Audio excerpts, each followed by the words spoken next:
Welcome to the very first video of Eugene Skullcrusher, the Barbarian Librarian. And what better topic to speak to my fellow nerds about than that which crosses genres of video games and comics, namely, the video game starring one of the most iconic superheroes in history, Superman himself. Now, whether you love the character or are kind of meh about him, games where you actually are Superman should be pretty entertaining. I mean, flying around at super speed, shrugging off bullets, and shooting heat beams out of your eyeballs, I mean, that's the stuff of wonder. But let's take a look and see if things always went so super for the last son of Krypton. Now, first up is Superman from the 1979 Atari 2600 game. In this game, you know what, I'm just going to show it to you.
Yep, that was it.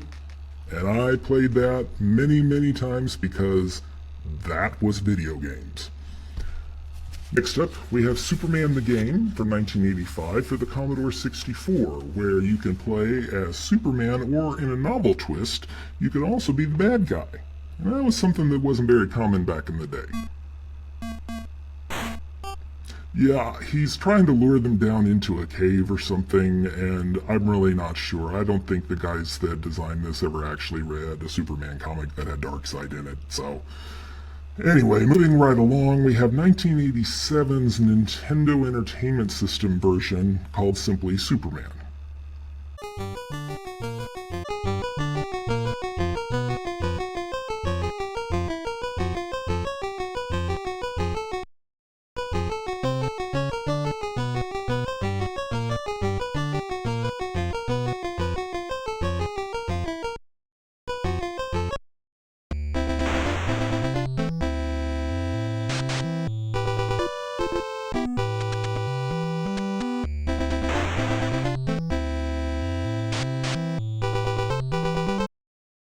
Yeah, that was some interesting graphical design choices, huh?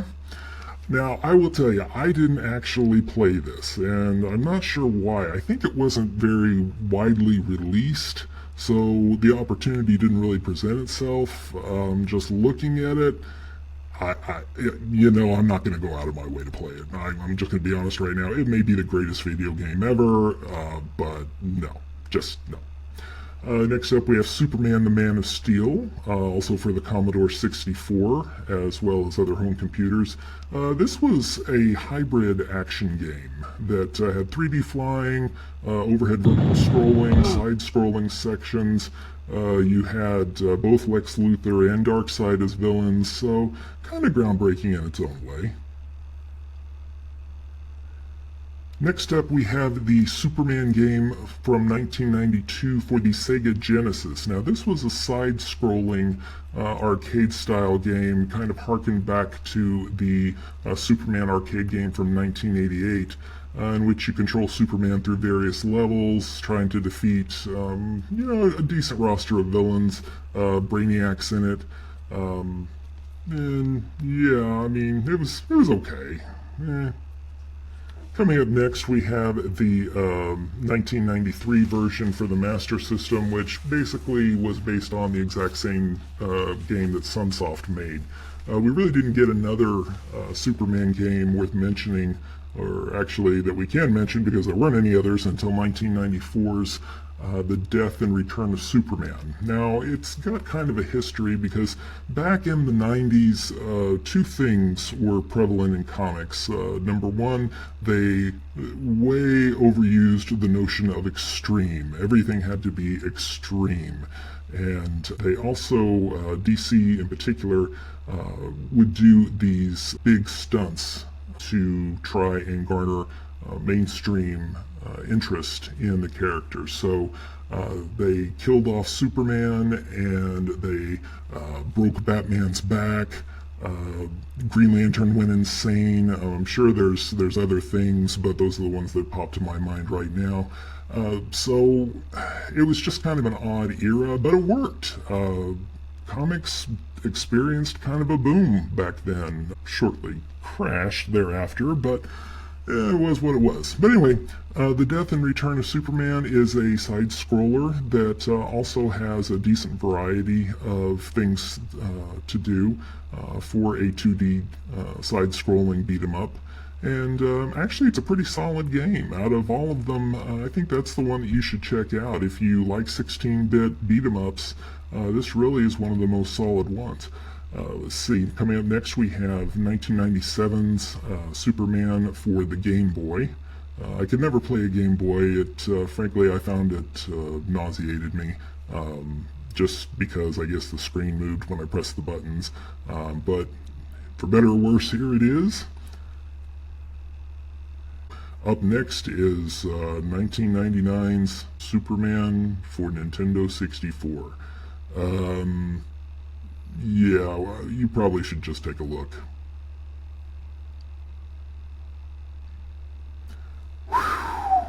So, what'd you think?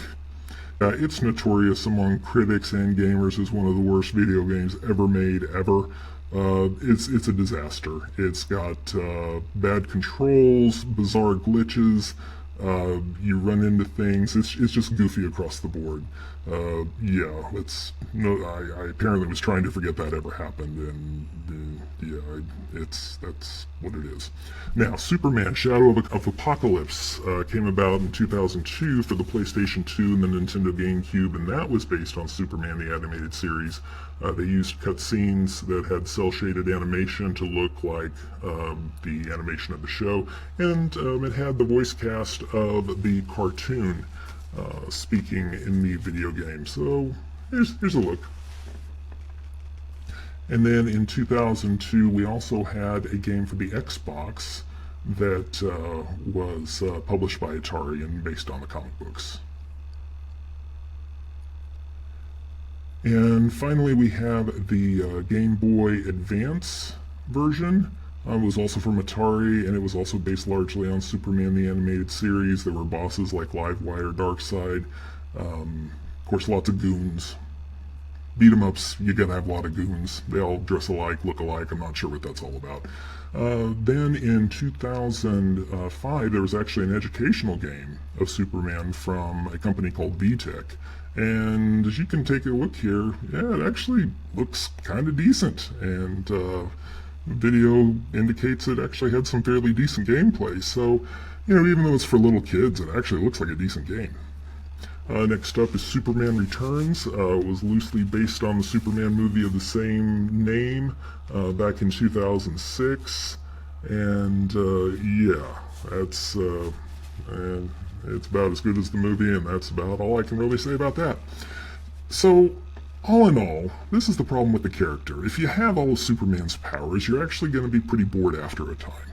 Kryptonite was invented just so something could cause him problems. I mean, the writers back in the day, they'd written themselves into a corner. I mean, a hero is only as good as his enemies and his adversities, and Superman just doesn't really have that much that'll measure up and give him any kind of a challenge. So in video game form, you're basically left with rescuing people, repairing damage, and let's not forget this. So, like I say, I think it was The Death and Return of Superman. It had a decent variety of activities. played and looked pretty darn good for the era, so definitely check it out. And again, that BTEC game actually looks pretty good, so if you have access to the machine, give it a go and tell me what you thought. So which of the 4 Superman in the Death and Return of Superman was actually Superman? Well, none of them. Superman was still Superman. They just brought him back to life and gave him a mullet because comics. Superman with a mullet. That's what that whole thing got you. Aren't you glad you stuck around for that? So anyway, thank you so much for watching. Please like and subscribe. It really helps. This is my first video, so hopefully I'll get better at it over time. But I really appreciate you watching and would greatly appreciate any support. And remember to always be the hero of your own story, and you are always welcome here. So thank you, and I'll see you soon. Eugene out.